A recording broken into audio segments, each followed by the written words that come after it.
Hello and welcome to Jetavanaram Buddhist Monastery. We meet again, and this time with the fifth episode of our new series of Dhamma talks titled Buddha's Guide to Happiness. It might seem like a wonder to some who perhaps may be joining us on this episode for the very first time, why it is that we need a guide to happiness. Isn't happiness something so obvious? Is it not something that we have experienced and enjoyed all our lives? Do we need someone to teach us about happiness? I mean, seriously? Maybe some thoughts that come in people's minds. And that is perfectly reasonable. It is perfectly reasonable because throughout our lives, during our formative years, and as we have evolved, and as we've grown up and become adults and learnt about the world around us, we seem to have picked up what happiness means to us along the way. Now, it is obvious though that people do all sorts of different things in the name of happiness and for the sake of happiness, but it is also obvious that people don't seem to be content with the things that they do. And this is why every day people are always trying to do something different, trying out something new. A new experience people always like to have. If there's a new restaurant opening up in town, then the next question that comes to mind is, when can I go and try that out as well? If you see a new item of food appear in a menu, or perhaps a new aisle in the supermarket, then you want to try that out as well. If there's a new flavor in which you can buy ice cream, you'd want to try that out as well. If there's a new TV channel, you'd want to watch that as well. A new TV program, you'd want to watch that as well. If there's a new stage drama, you'd want to go and see that. A new song, a new album, you'd want to download that and listen to it. And this is why from time to time you get various hits. It becomes very popular. And then, as popular as these things might become, something we know for certain is they don't live for very long. Very soon, something new turns up in the block, and then that becomes the new hit. So you see, this thing that we experience as happiness, I think it would be fair to say, has been very incomprehensible, very difficult to understand. We always seem to be going after it, but never seem to be able to completely, fully achieve it. It seems to be very evasive, like an oasis in the middle of a desert. You keep on going, it looks like it's there, so you don't ever give up, but you just keep on going, because no matter how far you go, you're never going to reach it. It's a bit like a mirage in the desert. You keep on going in the hope that you will reach it. It looks like it's there, and from afar you can see all sorts of evidence that there's water in the distance. So you keep on striving to get there, but no matter how far you travel, all that is left at the end of it is effort.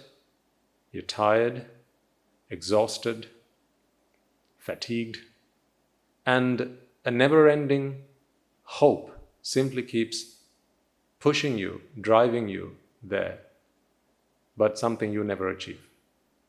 Is happiness something like that? Is it a mirage? Are we all going after a mirage? I think it's high time we start to ask these questions of ourselves. So, today, as we take another step forward on our journey, trying to figure out what's going on with us, what's happening with our lives, and how it is that we can perhaps, hopefully, somehow achieve a happiness that is never ending, a happiness that we don't really need to work hard for, a happiness that is ours and ours to keep. Let's take another step on that journey today with this talk. And before we commence, let us take a moment to pay veneration to the Lord Buddha, and we will continue from there on. Namo tassa bhagavato arahato samma sambuddhassa. Namo tassa bhagavato arahato samma sambuddhassa.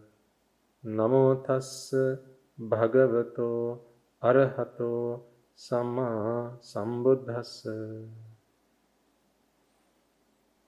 So, is happiness a mirage? What do you think? You strived for it throughout your life, to get there, to achieve it. But did you ever actually achieve it? Have you? For instance, if you are happy, if you are content, if you are satisfied, would you need to keep on trying to be happy? Have you never had those days where you feel it's just a great day today? Everything's just going to plan. It's a wonderful day. The weather's great, right? And things seem to be just all going like clockwork. Everything you've planned is just going smoothly. And then you feel, today is a wonderful day. It's a perfect day.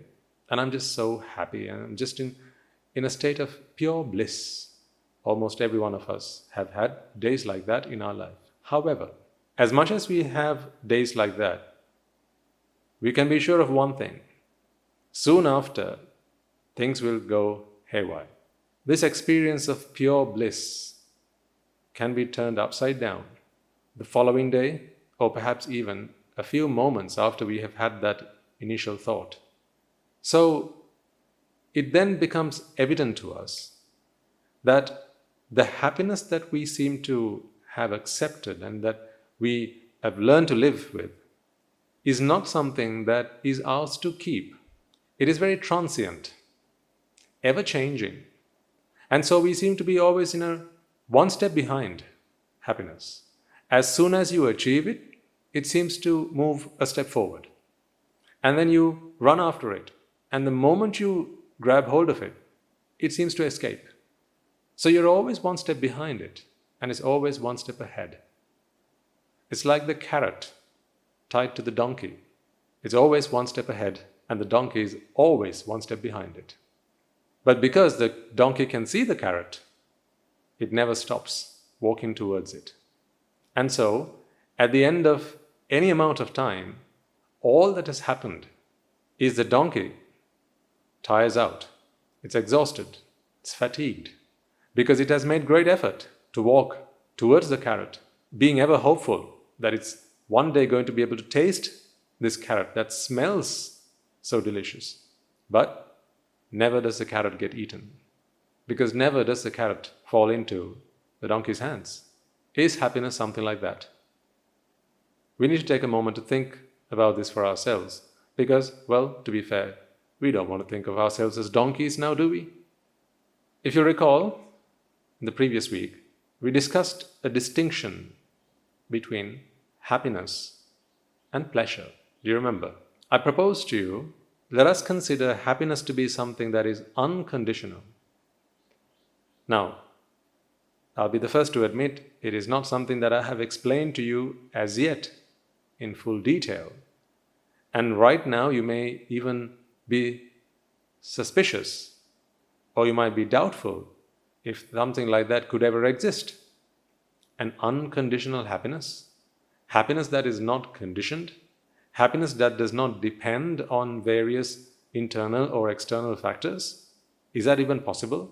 And it's quite right that you question that, because throughout your life, I think it would be fair to say, you may never have experienced that sort of happiness.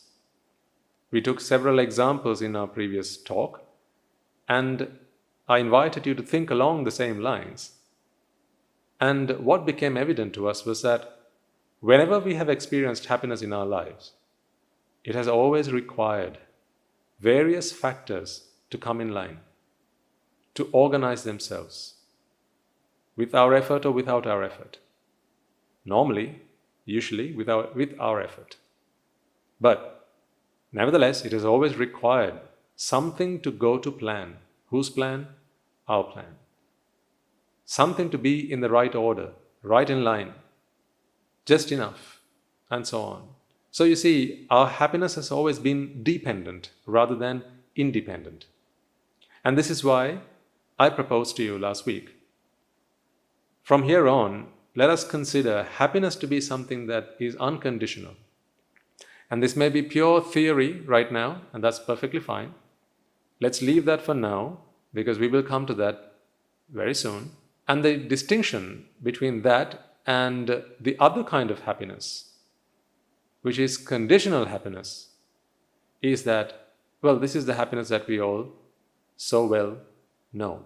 Happiness that is achieved when all sorts of things happen to plan, as we expect them to. Isn't that right? So, for the purpose of our discussion, I proposed let's refer to conditional happiness as pleasure. And I think you'd be perfectly fine with that, because it is, quite rightly, pleasure that you experience when you experience conditional happiness.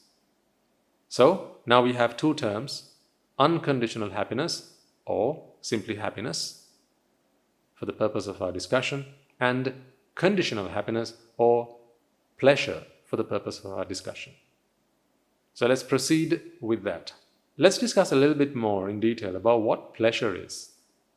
What does it mean to you? We've all experienced it at some point in our lives, and it is something that we always enjoy. We like to be in pleasure. We like to experience pleasure. And I think you'll agree that pleasure can be experienced both mentally and physically. Is there anything wrong with it? That's not the question that I want you to ponder about. It's not whether it's wrong or right. Because the moment you look at the world as being right or wrong, then it's difficult to understand things that way. But rather, instead of asking the question, is it right or wrong, how about we try to understand why or what pleasure is, and leave the judgment for later. Let every man be a judge unto himself, whether it's right or wrong. That is not what we need to really ponder about. But what is pleasure? Do we really understand pleasure? Or have we simply taken it for granted? Do we know how pleasure works? Do you know how pleasure works? Do you know why sometimes you feel good about certain things and you don't feel so good about others? Do you know why you have good days and bad days? Do you? Do you know why it is that you enjoy certain tastes and you don't others? Do you know why some things look pleasing to the eye, whereas others are quite distasteful? Do you know why some things please your five senses, whereas others are quite the opposite? Do you know why? Do you know yourself? Do you understand how all these things work? We do spend quite a lot of time trying to understand the world around us, don't we? Right from school to college, university, and then on as well. We've dedicated entire lifetimes to understanding the world around us, from biology to geology to geography to economics. But how little time do we really invest in understanding ourselves?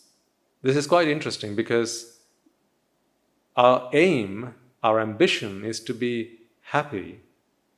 And it's a happiness that we feel on the inside that we are after. We want to be content, we want to be satisfied, and that is an internal experience.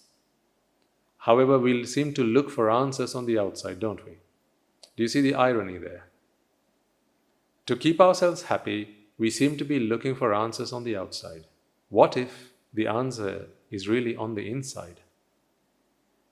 If that were the case, then shouldn't we be spending more time learning about ourselves than perhaps the time that we put in learning about the world outside ourselves? I'm not saying we shouldn't learn about the world around us, we certainly should, but I think we spend far too little time learning about ourselves. We are far too preoccupied learning about what goes on around us that we forget to learn about what goes on inside of us. The Buddha's guide to happiness is all about shifting our focus from the outside to the inside. Because the answers lie on the inside. Now, don't take anything I say for granted. I want you to be alert. I want you to be attentive. I want you to be curious. And I want you to trust me, but I would like you to verify. That's the way we should operate. Trust, but always verify. Because if you don't trust me, then you'd find it very difficult to listen to my talk until the end of it. But if you don't verify, then this is not going to be true for you. So my invitation is, be attentive, be a good student, trust, but always verify. I'm not asking for any followers. I'm asking for everyone to remain a good student. Because what is it that we are studying here? The subject of our study, the discipline that we are studying here is truly ourselves. So my invitation, my very first ask of you is really, let's take a moment to shift our focus from the outside to the inside. Pleasure. What is pleasure? We have always come to learn pleasure as something that comes to us from the outside, isn't it? I'm giving you some time to think about this. What are some things that bring you pleasure? As soon as I ask you this question, your mind's running at 100 miles an hour because there are so many things you could think of. Right from the things you like to eat, the things you like to see, the places you like to go, the people you like to be with, the things you like to do, music that you like to listen to. Songs you like to listen to, movies you like to watch, and so on. So there are lots of things that bring you pleasure, and you see, we seem to work on the premise that there are things on the outside that bring us pleasure. So if there are things on the outside that bring us pleasure, right there we have come to accept that we are recipients of pleasure from the outside world. So pleasure is something that comes to us from the outside. In other words, we are at the mercy of the world outside of us, the world around us. And by world, what I mean is not the planets, of course. What I mean is the people around us, the things around us, events that take place outside of us. It is these things, these people, these events that bring us pleasure. This is what we have come to accept. And therefore, we seem to seek refuge in a material world because you need the materials to make you happy. And by materials, I don't simply mean solids, liquids, and gases. I mean simply anything, any entity that sits external to you. We seek pleasure from the outside. And that is why we need a lot of things around us. Take a moment to think about all the things that you have worked so hard to gather around yourself, to acquire, to build, to collect the things that you like to see. You may have by now a good film collection, the things you like to listen to. You may have a very good song collection, music library, the things you like to read, a good book library. You may be a member of a particular social club where you go to socialize, have fun. So it's the people there that make you happy. The experiences you have when you are there that makes you happy. You may have a favorite restaurant that you like to eat at, and there you will have a favorite dish. Perhaps most of you will have a favorite item of food. You may open up your cupboard and you'll see your favorite shirt, your favorite pair of trousers, your favorite dress. You have a favorite pair of shoes. a watch that you quite like, maybe a hat or a cap, maybe a piece of jewelry that is your favorite. Perhaps you like to wear your hair in a particular way. Maybe it's your makeup. You like to look a certain way. Then look at the world around you, the things that you have around you. At home, you may have ornaments of various sorts. Maybe your sofa, and you're very particular about the color or the texture of the fabric. Perhaps it's your curtains. Did you choose that color? Maybe it's your carpets. Is it to match the rest of the upholstery? Maybe it's the fragrance that you have at home. Is that your choice? Did you choose it? Isn't it because you like it? Because you enjoy it? Because you find that experience pleasurable? There'll be places you like to go. You'll have a favorite park. Maybe you like to see ducks in a pond. Perhaps you like to go to the zoo. Perhaps you like to see waterfalls. Or maybe it's bird watching that is your cup of tea. See, no matter where we look, if we take a moment to study our lives, and this is what we're doing here, we are studying our lives. This is the study of ourselves. All our lives we've spent so much time studying the world around us. Now I'm inviting you to study yourself, because this is the greatest study of all. And why do I say that? It's for the very reason I explained earlier. We study the world around us for the sake of happiness, because we believe that when we become experts in those fields, we will be able to be happy. However, if happiness is something that is on the inside, that is within ourselves, then really, is it not ourselves that we need to spend a lot more time studying than the world around us? That's something for you to think about. So going back to what we were talking about a moment ago, these are things that make us happy, and these are all things on the outside. And we do them. Why? We do them because they bring us pleasure. Now again, you see, because they bring us pleasure. Or you could say because we find them pleasurable. So it is that activity. It is that sight, that sound, the smell, the taste, touch. I mean, at the end of the day, these are the 5 sensory inputs that we are going to have to distill all our experiences down to, right? Through your eyes, the only thing you can get through your eyes is sight. The only thing that you can get through your ears is sound. The only thing you can get through your nose is smell. The only thing you can get through your tongue is taste. And the only thing that you can get through your body is touch. Well, of course, there is heat, and you can experience cold.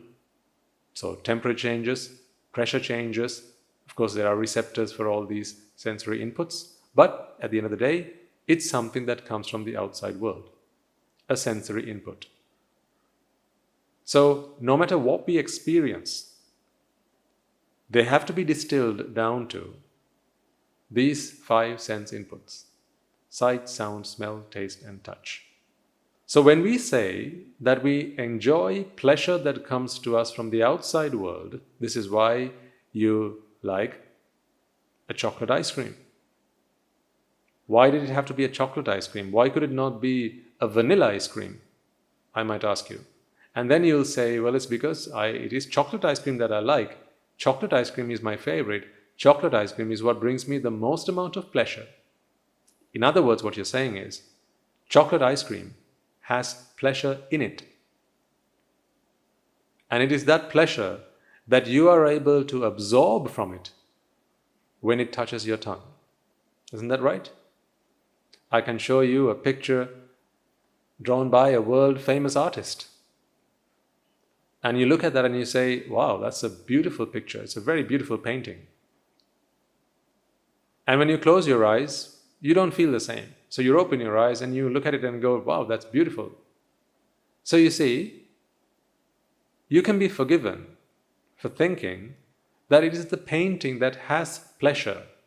And then when you keep your eyes open and you look at it, This pleasure somehow transfers from the outside object to yourself. This is how we feel, this is how we think the world around us works. But is that the truth? I think it's time we start to question this. If it is the outside objects that bring us pleasure, let me ask you this question and see what comes to your mind as an answer. Let's take a simple example. I'll go back to the chocolate ice cream. How much chocolate ice cream can you have before you get fed up of it? I think we talked about this last week as well. If all you were given was pizza for breakfast, pizza for lunch, and pizza for dinner, how many days can you go before you say, that's it, I'm sick of this. Isn't there anything else I could have, please? So you see, if pleasure is in the outside object, by object I mean absolutely anything, right? So it could be food, it could be drink, it could be another experience, an event, a person, anything really. Any entity that is on the outside. Any entity that you can experience through your five senses is what I mean by an object. It's like when we studied physics. Like an object is in motion. So that object could be absolutely anything. It could be a planet, something the size of a planet, or it could be something the size of a needle, and anything in between.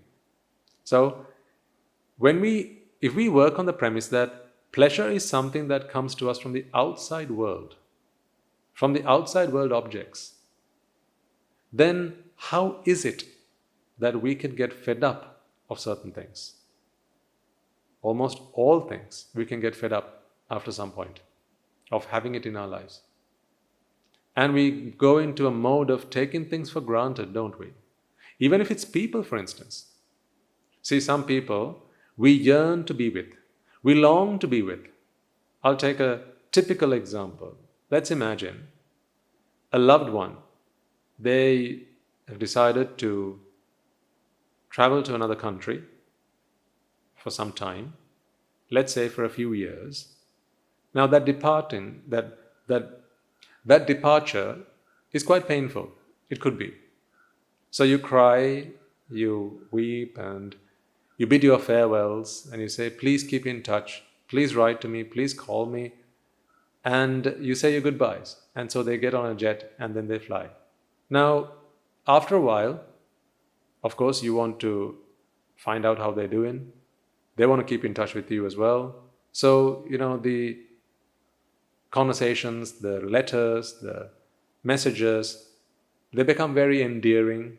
You care a lot about them. And say after a while, they say, okay, I'm coming back. Let's say it's been a few years. And now you wait for their return.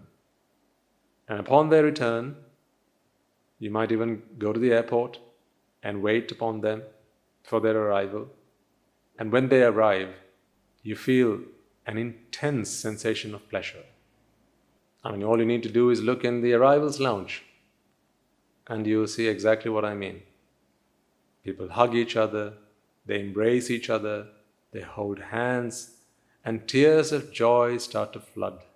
But what happens after that?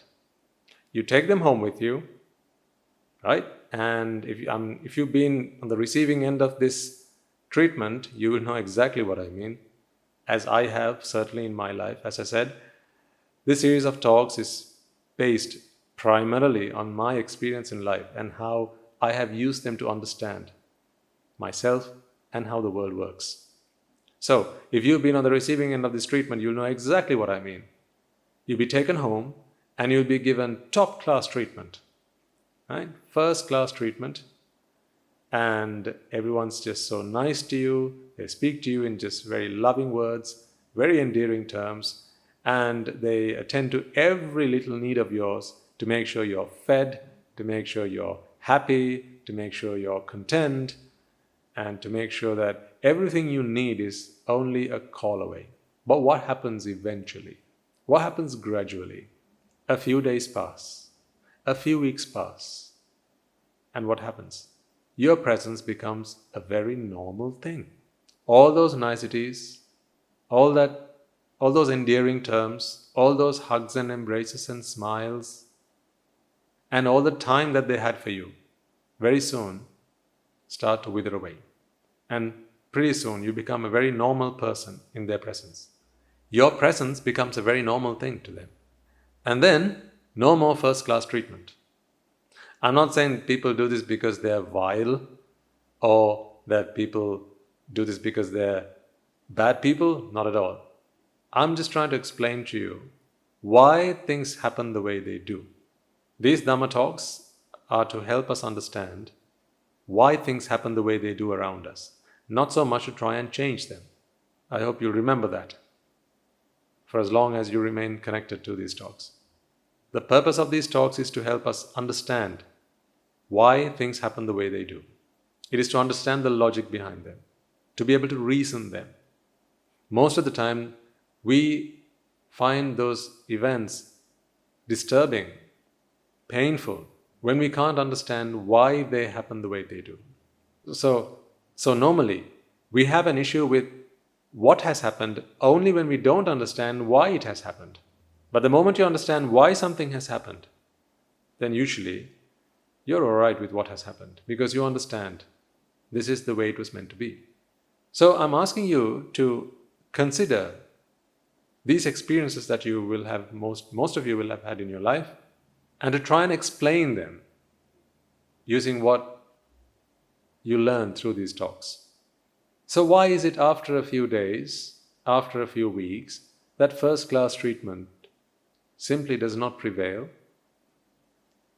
You've heard the saying, absence makes the heart grow fonder. Why? It's easy for us to say, well, that's just the way it is, but that doesn't quite explain life, does it? It's just stating a fact. It doesn't explain why it is like that. Think about it. You see, that first-class treatment that you received at the arrivals lounge, that was an experience of pleasure on the part of the person you met as you walked out of the airport and through the arrivals. So they experienced pleasure upon seeing you. What you witnessed was that outlet of pleasure. They were of the belief that you brought them pleasure. That is why they were waiting for you, counting their fingers, any time now. And so the moment they saw you, they thought, fantastic, lots of pleasure. Because the sight of you was what brought them pleasure. But was it? You see, if the sight of you was what brought them pleasure, how come seeing more of you starts to diminish that pleasure? What do you think? If the sight of you was what brought them pleasure, if your presence was what brought them pleasure, then when they take you home with them, so by them I mean your family, your friends, whoever, and now you're with them around the clock, how come that pleasure that they first experienced, which spurted tears of joy at first sight, now doesn't quite do the same for them anymore? You have just become a very normal person. You've become an average Joe. How does that work? If it is the sight of you that brings them pleasure, then more of that should only bring them more pleasure, shouldn't it? Think about it. If there's a particular food that you like and you enjoy and it brings you pleasure, then more of that should only bring you even more pleasure every time you have it, shouldn't it? So with every bite you take, you must love it more and more. It is then not logically possible that you can get fed up of it, that you can become sick of it, that you will eventually ask for something else instead of it. How is that possible? If pleasure is something that comes from the outside world objects, people, events, and so on, as you increase their frequency, then surely you should have if there's a direct connection between the outside world objects, and if pleasure is something that comes from the outside world, then the amount of pleasure that you experience should increase directly proportionally. But is that your experience of pleasure? Or is it quite the contrary? Is it not that on first sight you experience the most amount of pleasure, or in the first bite you experience the most amount of pleasure, and then eventually that amount of pleasure, that intensity of pleasure begins to diminish? And very soon, that becomes just an average sight, an average taste, an average experience. Why is that? Why do you have to keep changing your perfume? When you go to the shop, you try out different perfumes, won't you? To see, what might I like this time? Maybe it's your soap. You'll try different things. And that's not because your soap doesn't wash you very well or doesn't clean you very well. Maybe it's because of the smell. How does that work? How come you can get fed up of it? Even loved ones. People fall in love, head over heels in love. And then they promise each other that they'll be with each other for the rest of their life.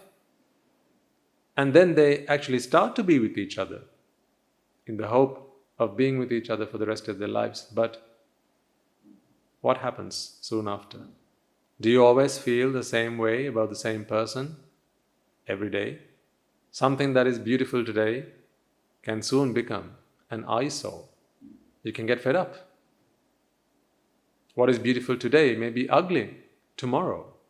How does that work? What is delicious today can be quite distasteful tomorrow.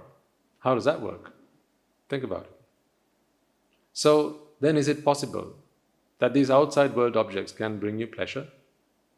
If pleasure is something that comes from the outside, then it must logically be able to bring you a continuous flood of pleasure with every bit of it that you experience. And if that were true, ladies and gentlemen, you would never need more than one of one thing. For instance, if you find cheesecake to be tasteful, then you wouldn't need any other item of food to experience pleasure. Because with every bite of that cheesecake, you should be filled with euphoria. With every bite, it becomes even more tasteful and it becomes even more pleasurable. You become so full of pleasure that you wouldn't need anything else. But it doesn't work like that, does it? I'm offering you various and numerous examples, and I invite you to come up with your own examples. Because as I said, trust, but always verify. You can't verify with my examples. You can only verify with your own examples because you are the expert of your life. These concepts will still hold true, but I invite you to verify them. Test them in the lab of life. I'll give you another example. So I talked about some examples that involve sights and smells and being with another person and being distanced from them and so on. What about physically? What about physically? When you sit down for anything, watching TV, listening to this talk, reading a book, right? You normally pick a posture that you find comfortable, right? So whenever you sit down, people normally have a default posture that they slide into. So it could be cross-legged, could be arms folded, could be arms and legs extended, whatever, whichever posture you find comfortable. So now we are working on the premise that that posture is something that we find comfortable, right? But what happens after a few minutes? Maybe after maximum half an hour, you'll want to change posture. Why? Why do you want to change posture? Because if the original posture in which you sat or lie down is most comfortable for you, then why would you want to change that posture? Because what happens is, when you change posture, you feel pleasure, don't you? So you sit down in one particular posture and you may have shifted posture several times throughout the course of this talk. But as you sit down in one posture, in one place, after a while, you shift. You make yourself comfortable. You slide down in the chair, you sit up on the chair, cross your legs, extend your legs, and so on. Because you find the posture that you were in becomes uncomfortable over a period of time. And then when you shift that posture, immediately you feel a sense of pleasure, don't you?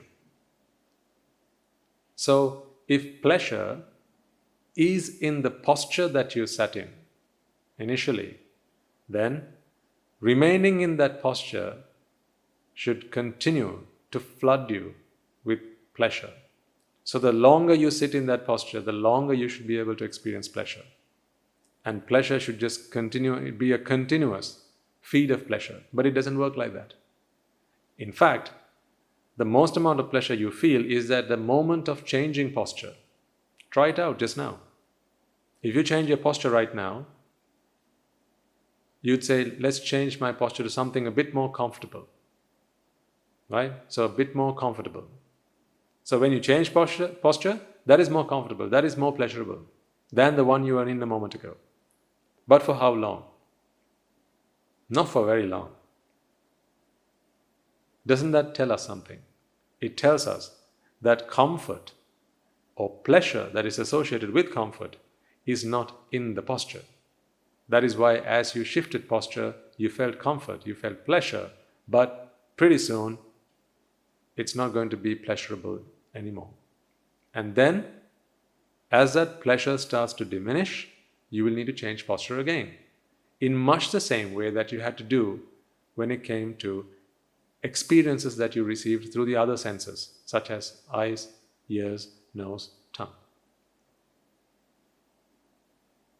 I'm trying to show you, and hopefully you are with me on this, that we need to try and understand pleasure in ways beyond how we have always tried to understand them.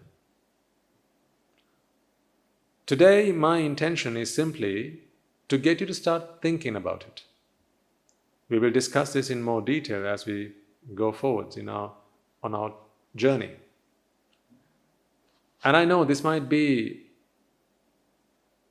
something you've never considered before. It might be a shock to some, perhaps, because you're beginning to see things in a light that you'd never seen before. It might be new ground for some. It might be a shock to the system for others. But ultimately, if you have faith and listen to what I have to say, but then you trust and then verify using your own life experiences, you'll begin to realize, just maybe, that this is the truth. What happens then is simply that you begin to understand yourselves better. Let's be honest, we have done everything in our lives in the pursuit of happiness. We have always thought that happiness comes to us in the shape of sights and sounds, smells, taste and touch, as in sensory inputs from the outside world. But as we dig deeper, as we begin to ponder about this,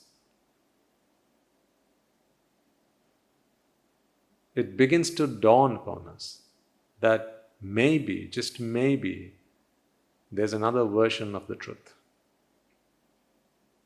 In other words, maybe what we always thought was the truth is not the truth. Maybe it's time we need to open our eyes and see things in a new light.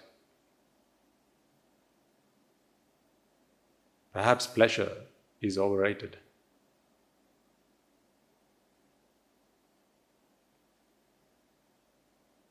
The purpose of this talk has been to try to get you to further contemplate and question, debate within your own mind, to question something that you believed was a fundamental truth up until now, that pleasure came to you from the outside world. It was the sights and the sounds, the smells and the tastes that brought you pleasure. I'm asking you to reconsider. I'm not quite yet proposing, well, if that is not the source of pleasure, what is it? That is not something I have tried to answer in today's talk, but that is something I'll pick up in the next talk. Today, I just want to plant this seed with you, because I know a week is a long time, and in that week you will be thinking about this. You'll be thinking about what you heard. One step at a time is perfectly fine. So, throughout the course of this following week, what I'd like you to think about, if you find the time to do this, is to take as many examples as you possibly can and verify what we have discussed today. Is pleasure something that comes to you from the outside world? You don't need to go anywhere to do this study. All you have to do is to look at your own life, the things that you do in your life. How many times can you watch the same episode of Simpsons? How many times can you watch the same episode of the same TV program? How many times can you watch the same movie over and over and over again? And I don't mean space it out. I don't mean that. I don't mean if you space it out, say once a year, and I watch it every year on my birthday. That's not what I mean. I mean, if there's a particular movie that you like, it's your favorite one, okay? Or if there's an episode of a TV series that is your favorite, or if there's a song from a particular album that is your favorite, without spacing yourself out. So you can't listen to it today and then maybe listen to it again in a couple of weeks' time. That's not what I'm talking about. Why is that not what I'm talking about? Am I trying to cheat the system? Oh no. My point here is, folks, if it is the song, if it is the film, if it is that book, if it is that slice of cheesecake, if it is that apple, if it is that chocolate, if it is that perfume, whatever the case might be, X, you can substitute X with absolutely anything in this world. Absolutely anything in this world. If X is what brings you happiness, if X is what brings you pleasure, then if that is a source of pleasure, then more of it can only mean more pleasure. You have to agree with me on that, surely.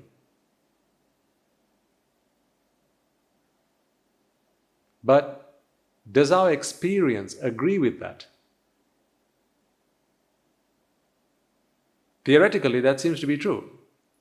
This is a hypothesis, isn't it? What is the hypothesis? That pleasure exists in the outside world objects. By objects, I mean people, experiences, events, and so on. Anything that is an outside entity. If they bring us pleasure, then more of it can only bring you more pleasure. Theoretically, that has to be true.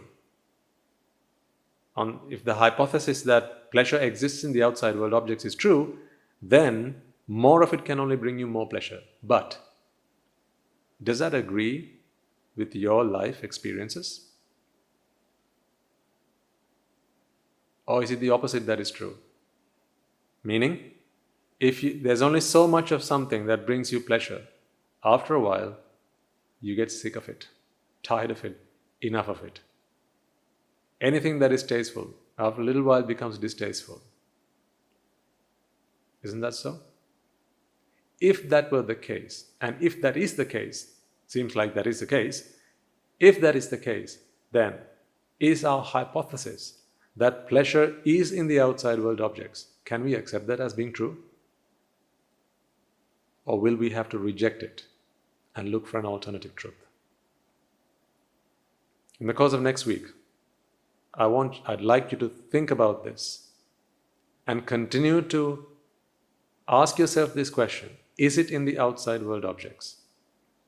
If so, why is it that I have to draw a line and say that is enough of it? I've had enough of it. I don't want any more of it. Please take it away. I'm getting sick of it. Remember, this is not simply true with physical material objects, but also with people. You don't feel the same way about the same person every day. After a while, they just become a very normal person. You don't feel they are very special anymore. That is when we say you've started to take people for granted. And that's when you have problems in families. Sometimes the most loving couple, they get married today, in a week's time, unfortunately they are divorced. Sometime in a year's time, a couple of years' time. If happiness was something that was brought to you by your partner, if it is their presence that brought you happiness, if it is they that brought you happiness, then surely living with them can only enhance that pleasure, enhance that happiness limitlessly. But does that agree with life's reality? I'd like you to think about this. And we'll continue the discussion next week. So before we conclude, let us take a moment to transfer the merits that we have acquired. Now, when I do the merit transfer, you may hear me saying Saadhu, Saadhu, Saadhu on several occasions. I promised you that I'd explain these things from time to time. We are in no rush here. Let's take our time with these things. And today I'll briefly mention to you why it is that I say Saadhu. Saadhu is simply an applause. So it's like, I'd say, the equivalent of Amen in church. It is the applause that we convey to the aforementioned expression, whatever that might be. So when we say, let us take a moment to transfer merits to our teachers, our friends, our families, and so on. And then to the culmination of that, the applaud to that is Sadhu, Sadhu, Sadhu. So it's the word that we use in Buddhism, but you could use any word you like. That is perfectly fine. But you have to use something, so we use Sadhu. And one final note before I conclude. You might wonder why all these colorful arrangements today, particularly today. There are flowers of all sorts laid out in front of me. These are all paper flowers, and there are arrangements behind me on either side. As I mentioned on one occasion, at our monastery we have with us 60 to 70 odd monks, as well as anagarikas who are due to become monks. And at our monastery, we have two things that we focus on. One, our happiness, and two, happiness of others. The reason we do all these programs, including this one, is so that we can bring to others, we can share with others what we do to bring us happiness. And one of the programs that we have, called Siumaga, is our Dhamma school. So it's a school that we host for young children from the ages of 7 to about 14, both boys and girls, and we teach them. We share with them what we have done in our lives, what we have learned in our lives to experience the joy and the happiness that we have come to discover. That is unconditional happiness. And sometimes they may not understand things in the same lingo, in the same words that we might use to explain these concepts to adults. Therefore, we have a separate program for young children. And that is Siumaga. And what you see here today is the handiwork of the students of Siumaga. We have about 300 students at the moment, a mixture of boys and girls, in the ages of 7 to 14. And it is they who have worked so hard to make these paper flowers, some of it origami, I think, and they have offered it as an offering to the Dhamma, the Sangha, and the Buddha. So they wanted us to arrange them here today to bring you this presentation. And, well, there we go. So, in case you wondered, this monk has not got any other thing to be working on, that he's probably spending most of his time making paper flowers. Well, actually, I can't take the credit for it. It's all the young children from the Dhamma school who's done all this. And if you have a young child and you are interested in sharing some of this with them as well, so we have a program for that, then please get in touch. Details of how you could get in touch, you can of course find on our YouTube channel. It's in the description somewhere. And let us know, and we'll be more than happy to help.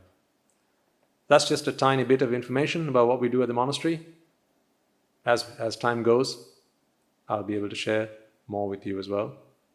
And on that note, we will conclude today's talk. Let us take a moment then to transfer the merits that we have all acquired by making offerings to the infinite virtues of the Noble Triple Gem, chanting Pirit, listening to the Dhamma, and engaging in various meritorious deeds today.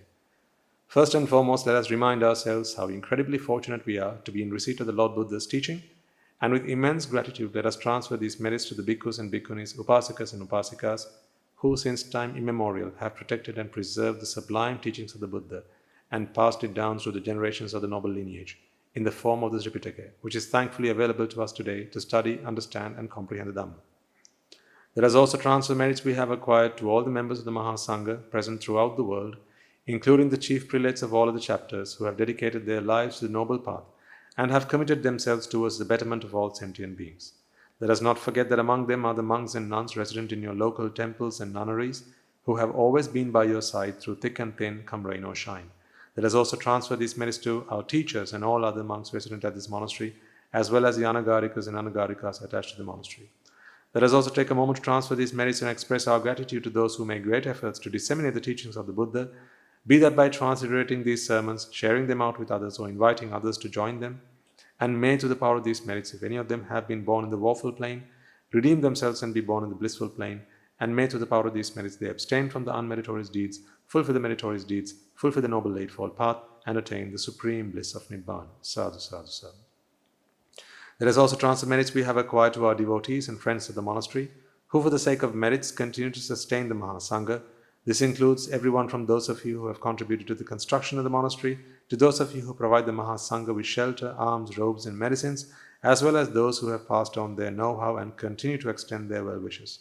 May, through the power of these merits, they abstain from the unmeritorious deeds, fulfill the meritorious deeds, fulfill the noble eightfold path, and attain the supreme bliss of Nibbana. Sadhu, sadhu, sadhu. Let us also take a moment to transfer merits to our mothers and fathers, husbands and wives, brothers and sisters, sons and daughters, grandparents, uncles, aunts, cousins, nephews and nieces, our elders, friends and acquaintances, employers and employees, and to all those who have helped us, supported us, assisted us in any way, shape or form. By the power of these merits, may they be healed of any physical and mental ailments and overcome any obstacles to their spiritual progress. May they abstain from the unmeritorious deeds, fulfill the meritorious deeds, fulfill the noble eightfold path, and attain the supreme bliss of Nibbana. Sadhu, sadhu, sadhu. Let us also take a moment to transfer merits to the Devas and Brahmas, spirits and demons, primarily the Sakadeva, as well as all the numerous gods and deities who are committed to protect and fulfill the Samdhashasana. Let us also transfer merits to our guardian deities who keep a watchful eye over us and keep us out of harm's way. And may, through the power of these merits, they prosper in divine power and wisdom. May they abstain from the unmeritorious deeds, fulfill the meritorious deeds, fulfill the noble eightfold path, and attain the supreme bliss of Nibbana. Sadhu, sadhu, sadhu. Let us also transfer merits to our ancestors who have predeceased us, to all who have been our families and friends and acquaintances in this infinitely long journey in samsara, and who have helped us, supported us, assisted us in every way they could. Let us also transfer merits to the members of the armed forces as well as the police force who have sacrificed their lives and continue to protect the peace and harmony of our nation. May all who have lost their lives in the war, be their friend or foe, rejoice in the merits that we have acquired today. Let us also transfer merits to all those who have lost their lives in the natural calamities such as the tsunamis and earthquakes, landslides and pandemics, including the most recent and prevailing one, reminding ourselves that among them will be those who have been friends and family to us in this long journey in samsara. Let us take a moment to transfer these merits to them, and may, by the power of these merits, if any of them have been born in the woeful plane, redeem themselves and be born in the blissful plane. May they abstain from the unmeritorious deeds, fulfill the meritorious deeds, fulfill the noble eightfold path, and attain the supreme bliss of Nibbana. Sadhu, sadhu, sadhu. And finally, let us all resolve that may, through the power and blessings of all the merits we have acquired throughout the day, we be able to witness the advent of many hundreds of thousands of arahants on this blessed land. And finally, may, through the power of all the merits we have acquired today, you and I, and everyone who has helped make this program a success, become an Arahatun Vahanse or an Arahat Mehinin Vahanse in this very life and in the era of the Gautama Supreme Buddha itself. Sadhu, sadhu, sadhu. And on that note, we will conclude today's talk. May the blessings of the Noble Triple Gem be with you all.